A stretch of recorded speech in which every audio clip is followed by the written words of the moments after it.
Thank you for checking out Coastal Community Church. We hope that you receive hope and encouragement through this week's message. If this ministry has impacted your life in any way, please share your story at mystory@coastalcommunity.tv. We hope you enjoy the service.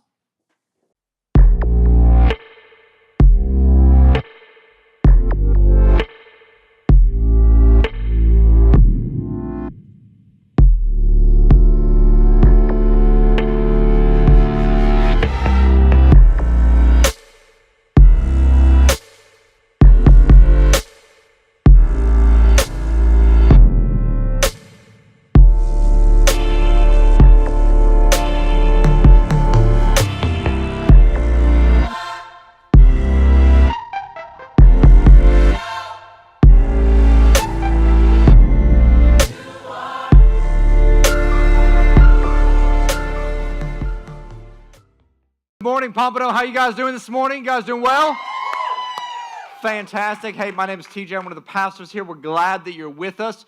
We're in this series called Wisdom, looking at the book of Proverbs, some different scriptures that are there that I think are going to be really, really impactful for all of our lives, some principles that we can live by to really have some incredible, incredible lives if we'll apply them to our life.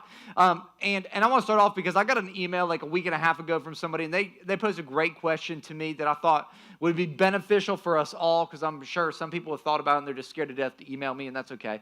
Please don't. The question was this: is the book of Proverbs, are the verses in there promises for all of us? And they were asking for a particular verse in general. Is this a promise? And let me say this: some of the Proverbs are promises. They're based on some other scriptures, and so where two or more scriptures are, that kind of establishes doctrine, and so that's how promises kind of happen. And so I thought I would just kind of define a couple of areas of scripture so that we would have a better understanding. Like in the Bible, there's really three main areas that are talked about a lot. One area is laws, and these are commands that we're just all supposed to do. It's like the 10 Commandments. These are things that we're just all supposed to abide by. Like don't steal, don't kill, worship only God. Like those are commands that all of us are supposed to do. And so those are laws that are throughout the Bible.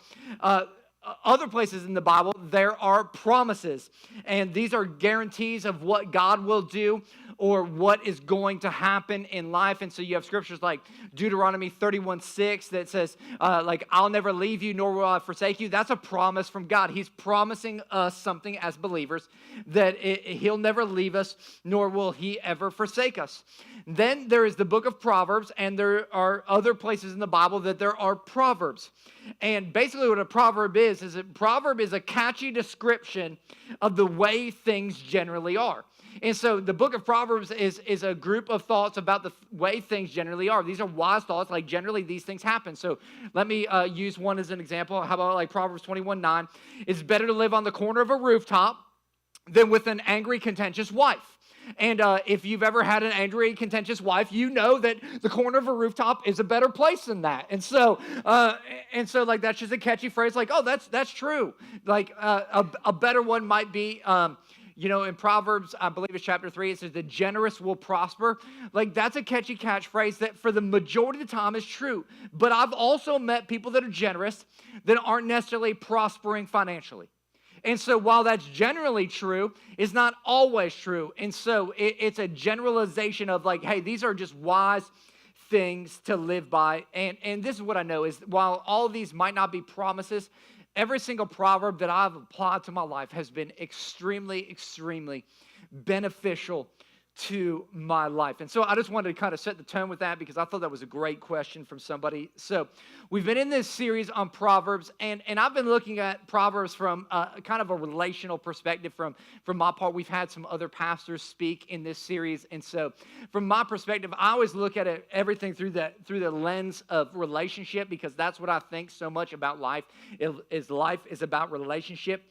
And this is what I know about all of us. We all have some certain patterns that have a tendency to sabotage our relationships in life. And the more that you look at the Bible and the more that you look at relationships, you'll see that the overwhelming amount of Scripture talks about the person you're becoming rather than the person you're trying to find. And so God is not about you finding the perfect person or finding the perfect place in this world. If I can just find my place in this world, it's about you becoming the person that God has created you to be. And so there is one area of life that I know for myself and I've seen in other people that has probably sabotaged more job opportunities, has sabotaged more relationships, has sabotaged more aspects of people's general life and well-being, and it is this area of pride.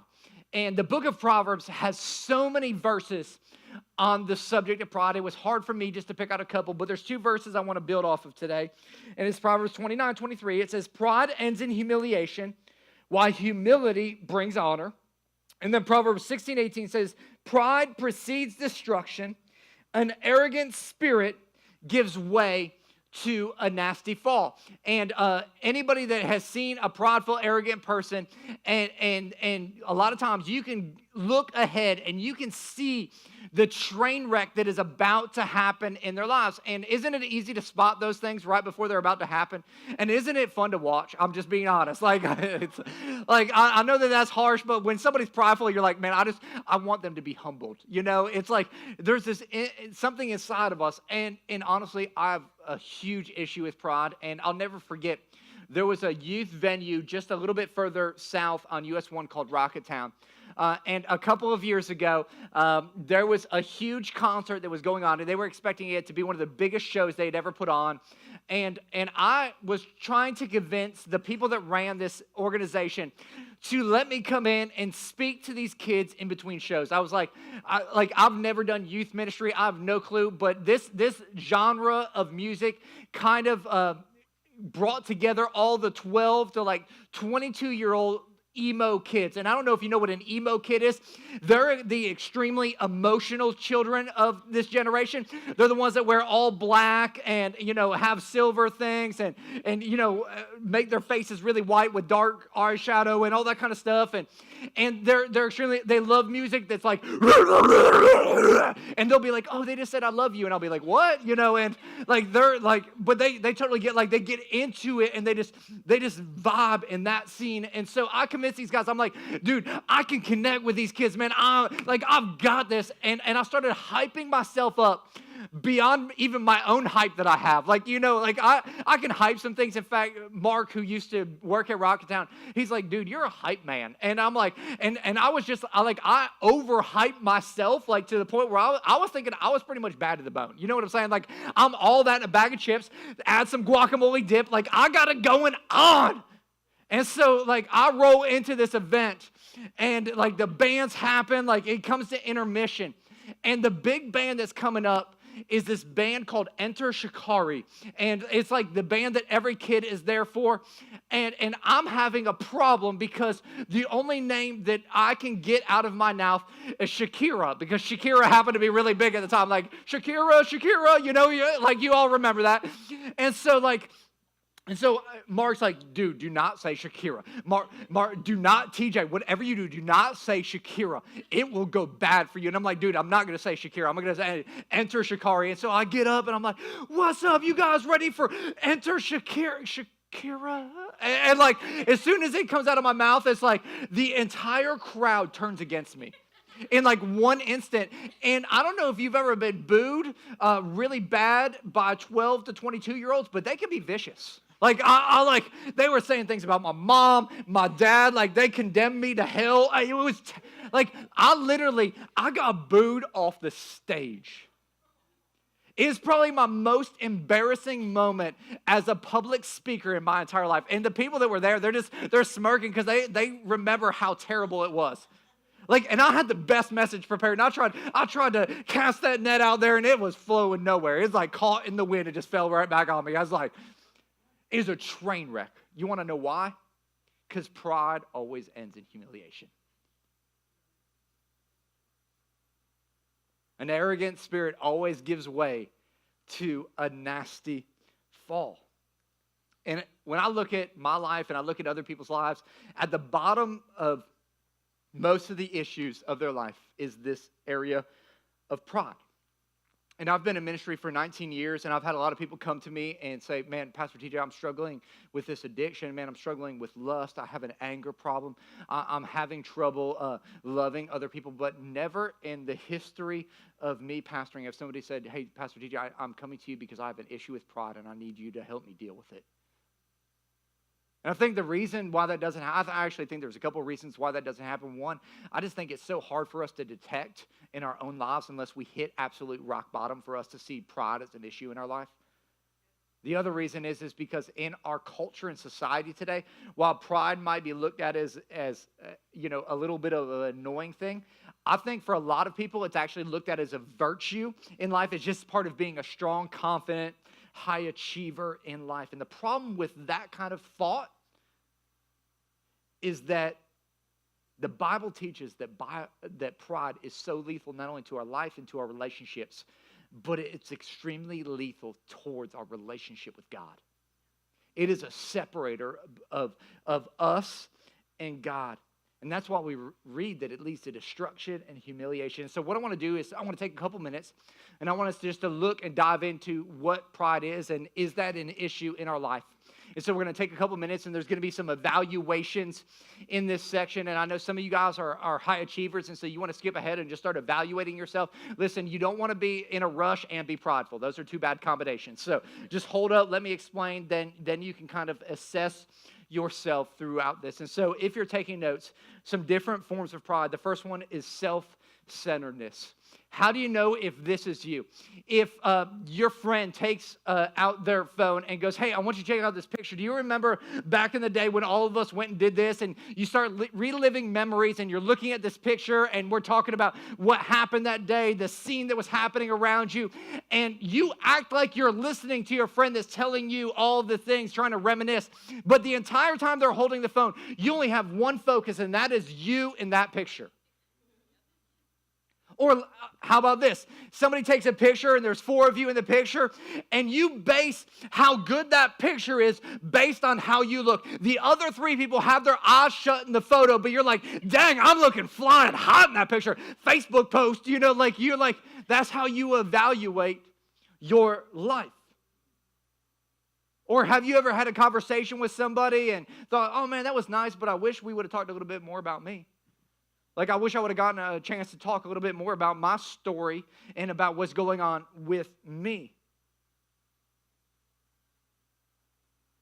Or when you're making a decision, you put it through the filter of how does this affect me instead of how does this affect we? See, pride will always whisper to us, it's all about you. And if this doesn't suit your needs, don't worry about it. It's not that big of a deal. If this isn't good for you, don't worry about it. It's all good. And I put it on your outline like this. Love without sacrifice is like theft.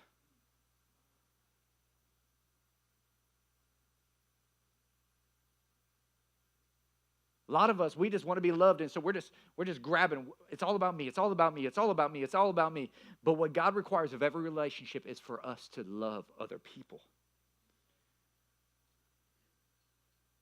But we're so desperately looking for self that we fail to realize that what we're so desperately longing for doesn't come from what I can get. It comes from what I can give. And so, looking at your outline, there's a point there where it goes, hey, when you're in a relationship with somebody else and your thoughts are going up, do they have the tendency to be preoccupied with yourself?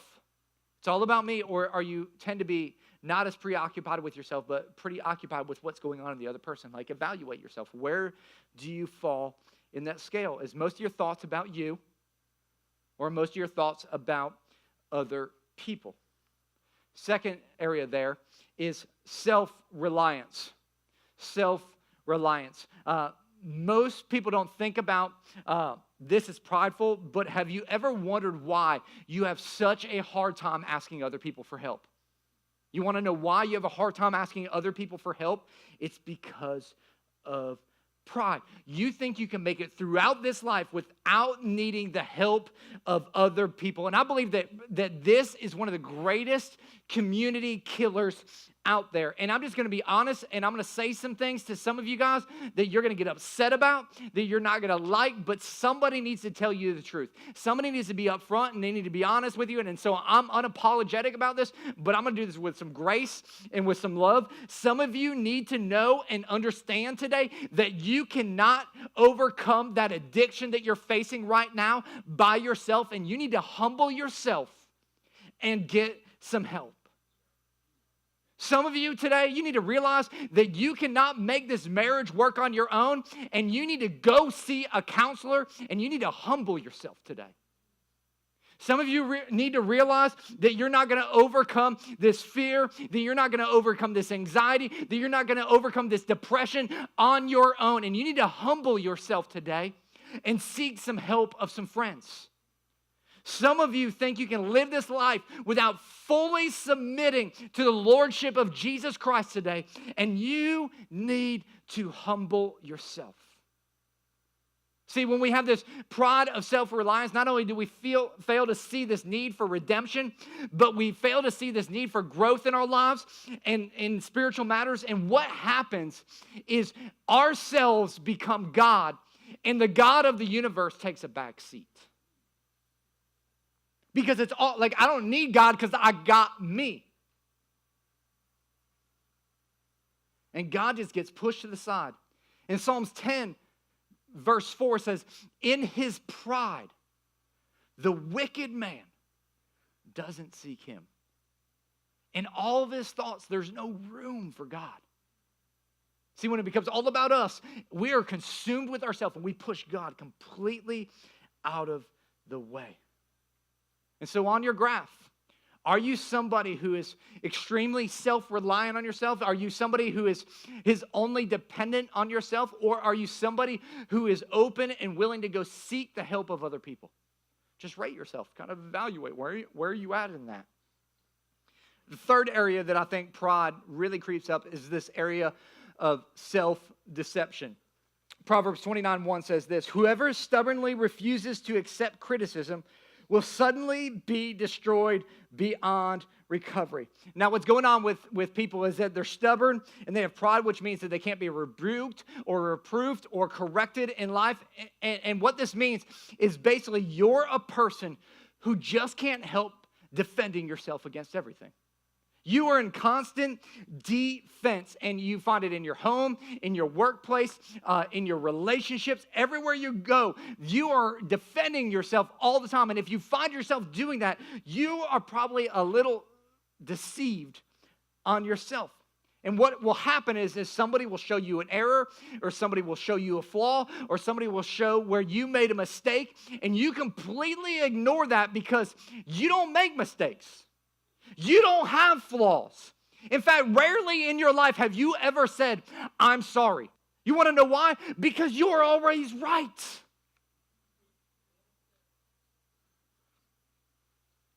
And so what happens for you is typically you argue and you argue and you argue. You argue with your friends, you argue with your boss, you argue with your family, you argue with your spouse. And you argue and you argue and you argue until you get to a point where you feel like you've won that argument. Because if you feel like you win the argument, then that means you're not wrong. You know, quite a few years ago, I had this idea that as the pastor, like I had to do all the counseling that happened in our church. And soon I discovered that I'm terrible at counseling. I'm the last person you want to call if you need counseling. I'm just going to tell you that right now. I have one approach, and it's hard and in your face. And about 2% of the population really deals well with that kind of counseling. And so but in the beginning, I thought that that's something that I had to do. And so I wasn't very good at it, but I would do it. And now we have pastors, and we send it out to professionals because they're much better. They have grace and stuff in that, and they have a different approach than just in your face, and that's helpful for a lot of people. Like 98% of people, they like that much better. And so, but I let me just use an example. Like I would have a husband and wife, and they would have some issues going on, and what would happen is if the husband would call to set up a counseling appointment, I knew it was bad. I knew that the wife had said, like, hey, this is about to end unless you go and get some help. And so that meant, like, oh, crap, I better call TJ. And so, like, if he called, we would set up the appointment for later that week. Within 24 hours, almost like clockwork, I would get an email from the wife. And basically, the email would be like, hey, this is what's really going on. Here's how he's wrong, and I'm right. I've told him he's wrong, and I've told him I'm right. I just need you to tell him he's wrong and that I'm right, and maybe then he'll believe it. And so we would get to the counseling appointment. They would sit down. They would hash it out. I would just laugh underneath my breath for a little while. They go back and forth, arguing with one another, building their case for one another. And then when it get near the end, she'd look at me and she'd give me that look like, okay, just go ahead and tell him now. Tell him he's wrong and I'm right, and that's going to solve it all. Go ahead. Give him. You can even give him a scripture. That's cool. Go for it. Like whatever that would be. And what would happen is they would get so focused on winning the argument. And when in conflict, you need to know this. And I'll put it on your notes. You can win the argument or you can win the other person's heart, but you're probably not going to do both. And you got to figure this out for your life. If you want to win arguments with people, you probably can. You can argue long enough that eventually you're going to find some sort of loophole or edge, and you're going to win that argument. But at the expense of the argument is going to be the other person's heart. And so you got to think about this aspect of life. What is most important to me? And some of you are so focused on being right that you're sabotaging every single aspect of your life. And let me just teach you 5 words that can revolutionize your life. Here they are. I was wrong. I'm sorry. Some of you are laughing because you're like, I've never said those in my life.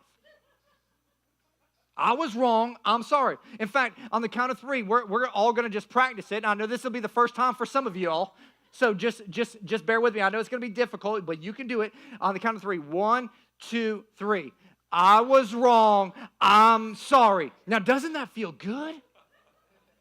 No, it doesn't feel good. Nobody likes being wrong. But the question is, how good are we admitting I'm wrong? Or do we become defensive on everything? How good are we at going, you know what, I'm wrong? Or are we trying to defend ourselves continuously in life? Now, that was to help us discover if we have pride, how do we overcome pride in our life? And if you're taking notes, we have to learn to acknowledge our pride. We have to learn to acknowledge it. Proverbs 29:23, a different version says this: pride brings a person low, but the lowly in spirit gain honor. Pride's always going to bring you down. It's always going to cause destruction. But when we humble ourselves, it always elevates our life. And so how do we acknowledge pride? I think one of the greatest ways we can do that is we can sit down with somebody that we have a really deep, true relationship with, somebody that's a straight shooter that loves us and can be honest with us, and that we can take some criticism from that is to help us and say, hey, do you see something in my life that I currently don't see? Because the reality is it's easy for all of us to see pride in other people, isn't it? So obvious. Not as obvious to see it in ourselves.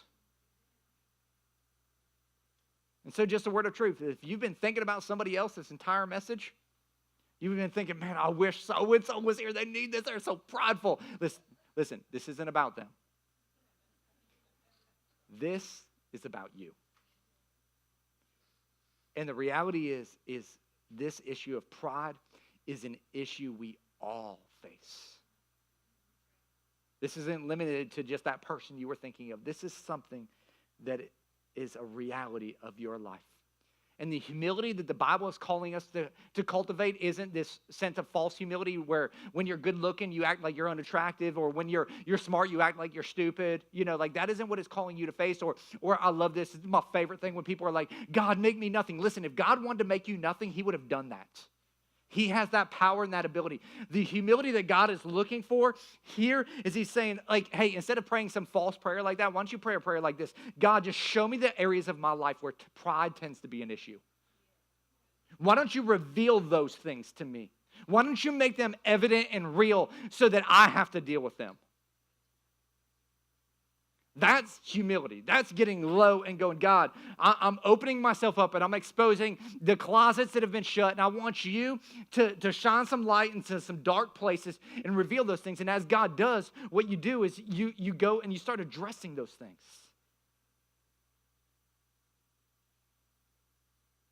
And you start sharing those things with other people that can hold you accountable in it.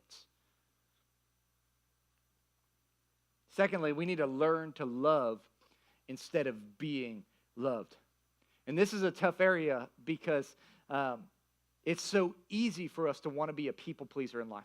And I don't think anybody sets out to be a people pleaser intentionally, but so many people, they want to just be liked, they want to just be loved, they want to just other people to think great things about them. Anybody else like that, or is that just me?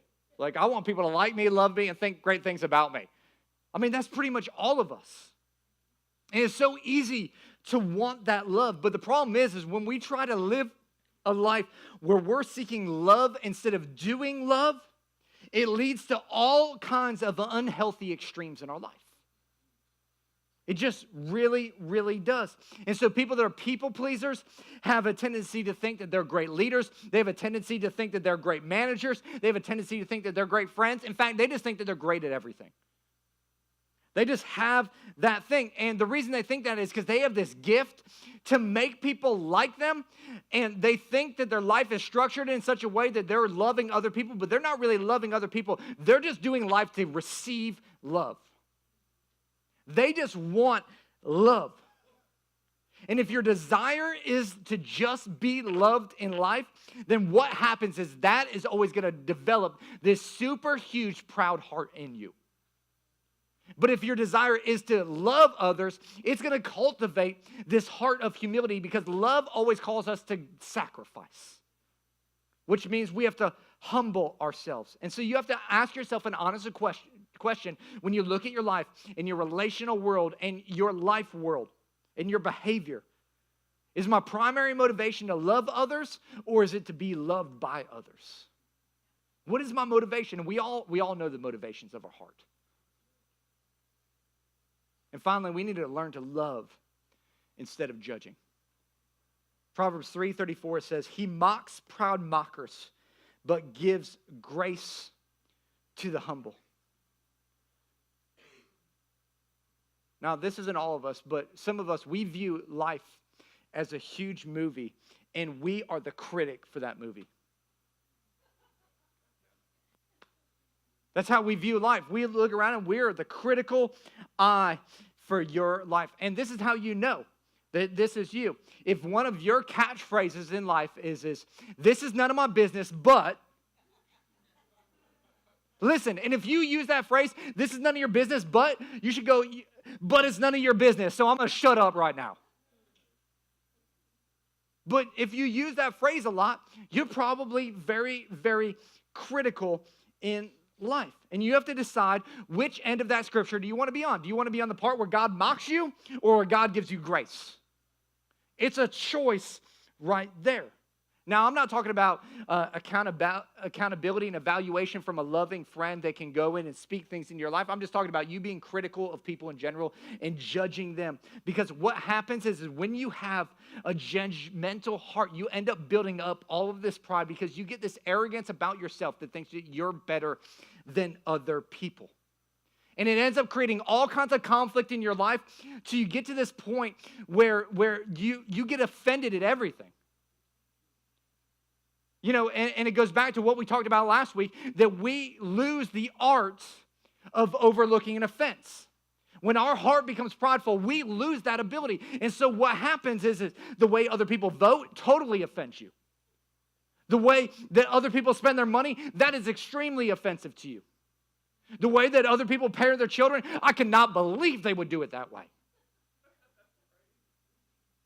The way that people post on Facebook, unacceptable. What that person posted on Twitter absolutely ruins your day today after you read it. Why? Pride.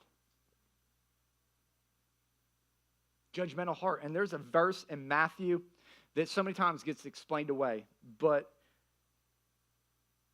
And I think the reason it gets explained away is because it forces us to do things that we wouldn't normally do. It's this verse in Matthew chapter 5, verse 23 and 24. It says, therefore, if you are offering your gift at the altar, remember that your brother or sister has something against you. Leave your gift there in front of the altar. First go and be reconciled to them. Then come and offer your gift. And what Jesus is saying right here is he's saying, hey, listen, you're on your way to church and you're driving down the road and all of a sudden you have this realization, you know what?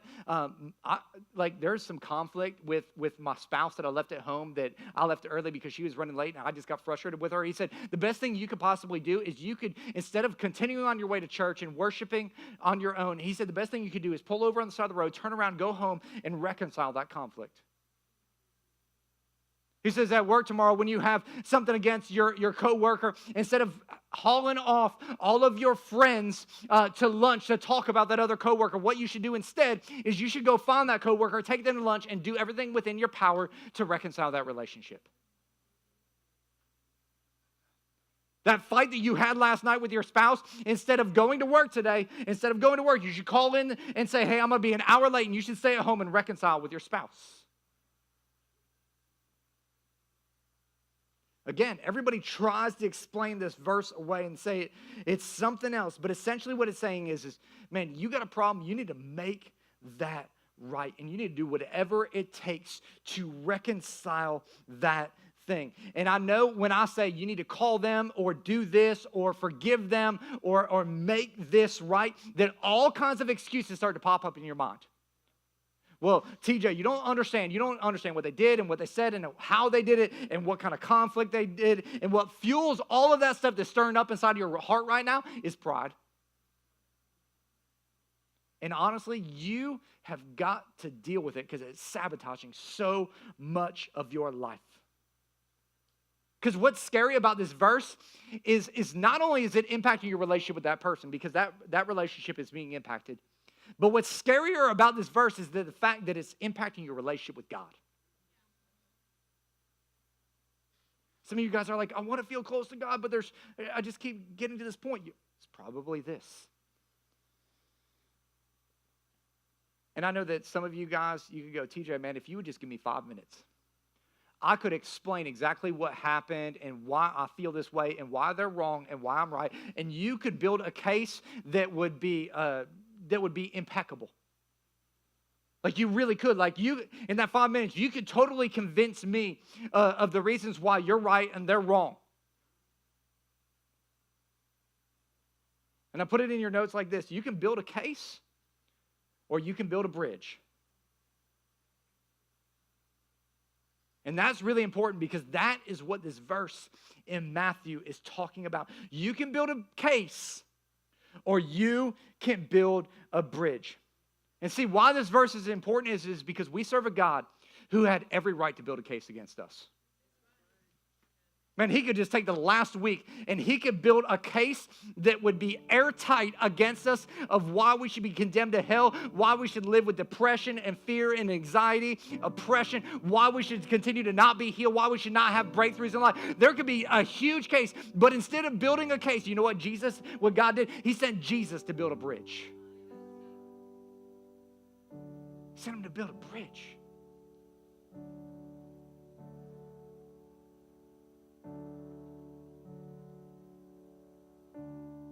Now, for those of us that are Christ followers, think about this. We follow a God who humbled himself, died on a cross for your sin, died on a cross for my sin. He didn't die for his sin. He didn't have any sin. But he died for your sin. And now we try to move into a relationship with that kind of God that's humble with all of this pride. And that is always going to short circuit that relationship. And for us to say, man, I want to move into a relationship with a humble Savior, but I'm going to hold a grudge against another person is the epitome of arrogance. And I know what you think. The conflict in my life, that conflict, it's 95% their fault. It's 5% mine. Happened a long time ago. You're probably right. The point Jesus is making is have you done everything within your power to reconcile that relationship? Because in doing so, what you do is you start to crush the power of pride in your life. And every time we do that, and listen, not every relationship is going to be reconciled. Not everything is possible. But when we do that, what we're doing is we're peeling off one more layer of pride in our life, exposing ourselves to a closer, more intimate relationship with the creator of the universe.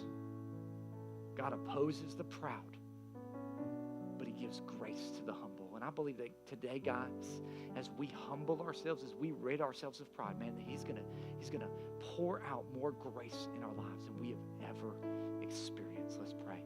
Thank you for checking out Coastal Community Church. We hope that you receive hope and encouragement through this week's message.